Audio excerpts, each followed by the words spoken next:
It goes without saying that I am an expert on the ECJ, EA, Efta and in particular the Moldovan agreement that allows Liechtenstein to share the single market. It goes without saying mainly because it is untrue. My knowledge is probably on a par with David Davis, to be honest, which is worrying to say the least. Many people will not understand the minutiae of trade, tariffs and jurisdiction, nor indeed have the time or inclination to find out. Maybe they should not be allowed a vote or do an exam. Taking back control now resembles some sweaty negotiators not waving but drowning in a sea of legalese. This is one of the most significant events of my lifetime. So why, I wonder, is it so monumentally boring? Sometimes I think this is a dastardly European strategy: suffocate us with paperwork, bore us into submission, and maybe Brexit will take decades. This is all very important, so why is it like listening to someone explain how they did the conveyancing? You just want to die. In some other world, everyone reads the terms and conditions of everything they click online or sign. But lots of us don't live in that world. We are idiots. This is the argument still made by Remainers. I have no idea what a hard Remainer is. The ones who are not so much angry as deeply disappointed. Well, they say, no one understood the terms and conditions of the referendum. Therefore anyone who voted Leave was stupid, disturbed, racist and elderly. There should be another referendum so that the clever, rational, youthful, anti-racist voice of the country can now be heard. But why were Remainers so devoid of emotional intelligence? In what relationship breakup does anyone scream, "Don't leave me"? Remain, they say stay.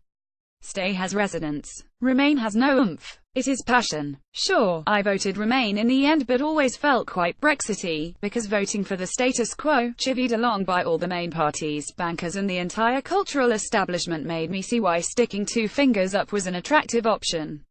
Telling people they were going to lose out economically, when they already felt they had, was a presumption too far.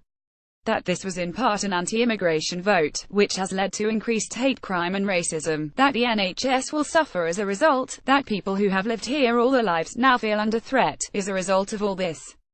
Yet the uncomfortable fact remains that many in this country still just want Brexit to be speeded up.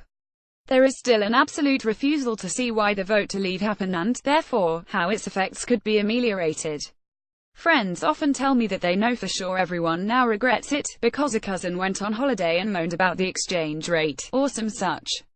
Anecdotal evidence is not borne out by polls, but the skin of the Remain bubble is unpoppable.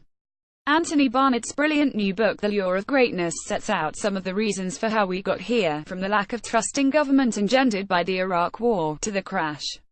He quotes Brian Eno: "There was a revolution brewing and we didn't spot it. Because we didn't make it. We expected we were going to be the revolution." This is hard to face up to, but it's true.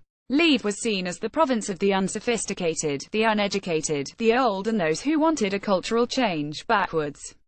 Surely the left should be alert to the fact that the less educated people are, the less likely they are to be able to change their own lives. When Barnett describes Brexit as an old people's home, we now see that some of these old people are Jeremy Corbyn and John McDonnell.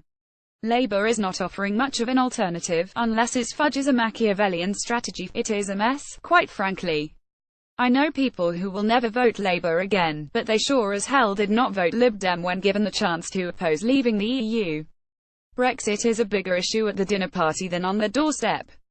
The numbing details of the practicality of Brexit allow the current gravity-defying prevarication of the Labour Party. It may all be disastrous, and none of their policies will be enacted if we go in through decline, but hey, let's join the dots later, or never. If Brexit can be read as a cri de coeur against neoliberalism, the EU is without a doubt its highest form, austerity or globalization. This has to be harnessed to a progressive position. This discussion was not had because Remainers made so little distinction between Europe lovely, modern, cultured holidays and the EU drunk, overpaid, unaccountable ex-bankers. Indefensibly undemocratic and economically sclerotic, as Barnett describes it. To leave, however, will impoverish us in all sorts of ways if we don't understand the cultural, as well as the economic, implications. Meanwhile, we continue to discuss the 48% as an aberration, while hoping the devil that will fell Brexit is in the details. This is England. Read the terms and conditions.